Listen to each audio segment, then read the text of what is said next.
اللہ کے نبی آتے، صحابہ کھڑے ہوتے، آپ فرماتے مجھے دیکھ کر کھڑے نہ ہوا کرو،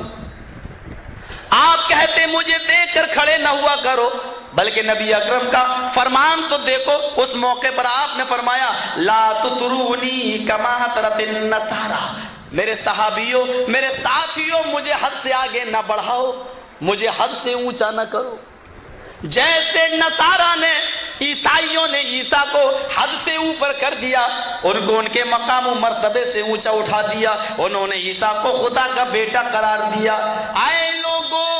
میں صرف اللہ کا بندہ ہوں، آپ نے فرمایا عبداللہ ورسولہ فقولوا عبداللہ ورسولہ، میں صرف اللہ کا بندہ اور اس کا رسول ہوں، تو تم مجھے پہلے اللہ کا بندہ مانو، پھر اللہ کا رسول مانو۔ اور اسی ترتیب سے آپ نے کلمہ بھی سکھلایا اتحیات میں، تو یہ فرمایا کہ میری رسول کی حیثیت کو بعد میں پیش کرنا، پہلے میرے عبدیت، میرے بندے کی حیثیت کو پہلے ظاہر کرنا، کیونکہ میں محمد ابن عبداللہ پہلے ہوں، اور محمد رسول اللہ تو 40 سال کے بعد بنایا گیا ہوں، رسول اللہ تو 40 سال کے بعد بنایا گیا ہوں۔ پھر آپ کلمہ پڑھتے ہیں، اتحیات پڑھتے ہیں، تو اسی ترتیب سے جس میں غلو نہیں ہے، فرمایا اشہد ان محمدا عبدہ ورسولہ، اس بات کی گواہی دیتا ہے انسان کہ محمد اللہ کے بندے اور اس کے رسول ہیں۔ یہ حیثیت ہے آپ کی، اور آپ کی حیثیت بتاؤں، محمد ابن عبداللہ، دو چیزیں ہیں، اشہد ان محمدا عبدہ ورسولہ، یہ دو حیثیتیں خود ہی بتا دی، میں پہلے محمد ابن عبداللہ ہوں اور بعد میں محمد رسول اللہ ہوں۔ پھر آپ نے کیا فرمایا، اللہ کیا فرماتا ہے،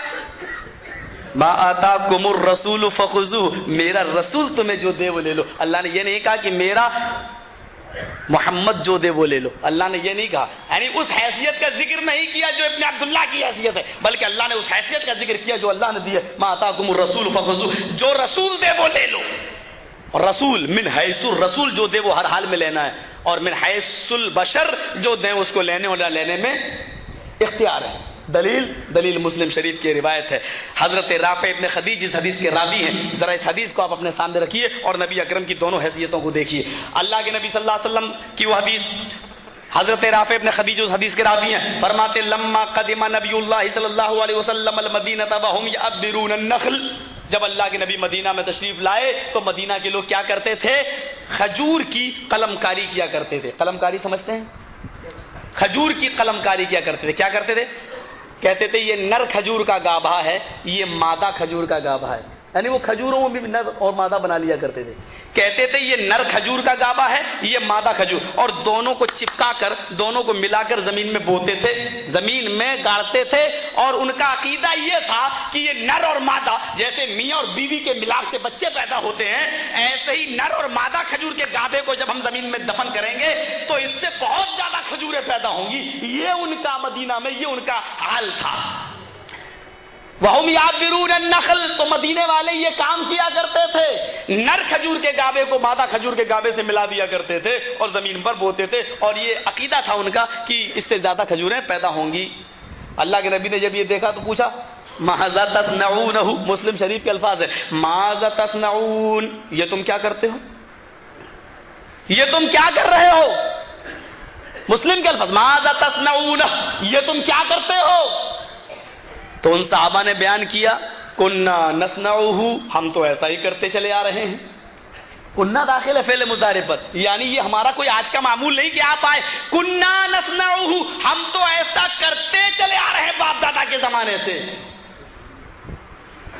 ایسا ہم برابر کرتے چلے آ رہے ہیں باپ دادا کے زمانے سے۔ کانا فعل مضارع پر داخل ہو جائے تو وہ استمرار، کنٹینیو، ریگولر، اور اسی لیے ہم کہتے ہیں کہ سورہ رفع الیدین کرنے کی حدیث اسی لیے ہے، کان یرفع رسول اللہ صلی اللہ علیہ وسلم یدیہ حسب منکبہ، کیونکہ کانا داخل ہے، یعنی آپ نے کوئی ایک نماز ایسی نہیں پڑھی بلکہ کانا رسول اللہ صلی اللہ علیہ وسلم یرفع یدیہ، آپ کی ہر نماز رفع الیدین کے ساتھ ہوا کرتی تھی، اور یہ عمل آپ کا برابر ہوا کرتا تھا۔ حضرت عائشہ فرماتی ہیں حتی لقی اللہ، اور آپ کا یہ عمل اس وقت تک رہا جب تک کہ آپ اللہ کو پیارے نہیں ہو گئے، اللہ سے ملاقات۔ اب وہ حدیث، وہ دلیل گئی تمہاری کہ پہلے بت لے کے آتے تھے اس لیے رفع الیدین کرتے تھے، بعد میں منع کر دیا۔ حضرت عائشہ نے کہا حتی لقی اللہ، آپ کی رفع الیدین کی نماز اس وقت تک پڑھی گئی جب تک کہ آپ اللہ کو پیارے نہیں ہو گئے۔ بچ کے نہیں جاؤ گے حدیث قرآن سے۔ قرآن و حدیث پڑھنے اور پڑھانے کا حق صرف اہل حدیث کو حاصل ہے، صرف اہل حدیث کو پڑھنے کا بھی حق اور پڑھانے کا بھی حق صرف اہل حدیث کو حاصل ہے، کسی اور کو نہیں۔ تم ہدایہ پڑھو، در مختار پڑھو، یہ تو اپنی اپنی قسمت ہے، تم اپنی قسمت پہ خوش، ہم اپنی قسمت پہ خوش، جلنے کی ضرورت نہیں۔ کنا نصنعہ، ہم تو ایسا کرتے چلے آ رہے ہیں برابر۔ اللہ کے نبی صلی اللہ علیہ وسلم فرماتے ہیں لو لم تفعلوه لکان خیرا، دیکھیے مسلم کے الفاظ، لو لم تفعلوه لکان خیرا، اگر تم ایسا نہ کرتے تو اچھا ہوتا۔ آپ نے یہ نہیں کہا مت کرو، آپ نے تاکید کے ساتھ یہ نہیں کہا کہ مت کرو، آپ نے کہا یہ نر یہ مادہ، کھجور میں بھی نر مادہ ہوتے ہیں کیا؟ آپ نے کہا کہ لو لم تفعلوا لکان خیرا، اگر تم ایسا نہ کرو تو اچھا ہو، لکان خیرا تو اچھا ہوتا اگر تم ایسا نہ کرتے۔ اب مسلم کے الفاظ دیکھو، فترکوہ، انہوں نے چھوڑ دیا۔ اللہ کے نبی نے جب فرمایا کہ تم ایسا نہ کرتے تو اچھا ہوتا، فترکوہ، تو انہوں نے چھوڑ دیا، نہیں کیا۔ اب انہوں نے نر مادہ نہیں بنائے، گاڑتے چلے گئے، بوتے چلے گئی، ایک طرف سے نر مادہ نہیں بنایا، ایک طرف سے زمین میں ڈال دیا، فنقصت، کھجوروں میں نقصان ہو گیا۔ اب غور کرو کیا ہوگا معاملہ۔ شروع سے باپ دادا کے زمانے سے وہ ایسا کرتے چلے آ رہے تھے، کھجوریں زیادہ پیدا ہو رہی تھی، اللہ کے نبی نے کہا اگر تم ایسا نہ کرتے تو بہتر ہوتا، اور انہوں نے چھوڑ دیا تو کھجوروں میں نقصان ہو گیا۔ آج کے اس دور کا اگر کوئی کٹھملا ہوتا، قبر پرست، مردہ پرست، تو کیا کرتا؟ اندازہ لگائیے گا۔ جو 4 سال 6 سال مسجد میں گیا، رب حبلی من الصالحین دعا کر رہا، اور اللہ بیٹا بیٹی اس کو کچھ نہیں دے رہا ہے، اور ایک بار چلا جائے مزار پر، آپ کے ہاں کے باباؤں کے نام نہیں معلوم ہے، چھتری والا بابا سنا تھا علامہ احسان اللہ ظہیر سے، بس وہی ایک نام معلوم ہے مجھے۔ اب آپ اپنے باباؤں پر قیاس کر لو، ایک بار چلا جائے اور بیٹا ہو جائے تو اس کا عقیدہ جمے گا یا نہیں جمے گا؟ دیکھو 6 سال سے جا رہا ہوں مسجد میں نہیں دے رہا، بابا کے پاس 1 سال آیا ہوں تو مل گیا۔ ان کے عقیدے دیکھو، کننا نصنعہ، ہم تو ایسا کرتے چلے آ رہے، آپ نے کہا اگر ایسا نہ کرتے تو اچھا ہوتا، انہوں نے چھوڑ دیا نبی کے کہنے پر، فنقصت، اور اسی سال کھجوروں میں نقصان پیدا ہو گیا۔ فذکروہ لہ، انہوں نے شکایت کی اللہ کے رسول دیکھیے میں ایسا کرتا تھا تو ایسا ہوتا تھا، اور آپ نے کہا کہ کہنے پر میں نے چھوڑ دیا تو نقصان ہو گیا۔ اللہ کے نبی صلی اللہ علیہ وسلم نے کیا فرمایا؟ وہ سننے کے لائق ہے، وہ سننے کے لائق۔ آپ نے فرمایا انما انا بشر اذا امرتکم بشیء من امر دینکم فخذوہ بہ وَإِذَا مَرْتُكُمْ بِالشَّيْءٍ مِّنْ أَمْرِ دُنْيَاكُمْ فَإِنَّمَا أَنَا بَشَرٌ، یہ مسلم کے الفاظ ہیں۔ لوگوں میرے منع کرنے سے تم مان گئے، کھجوروں میں نقصان پیدا ہو گیا،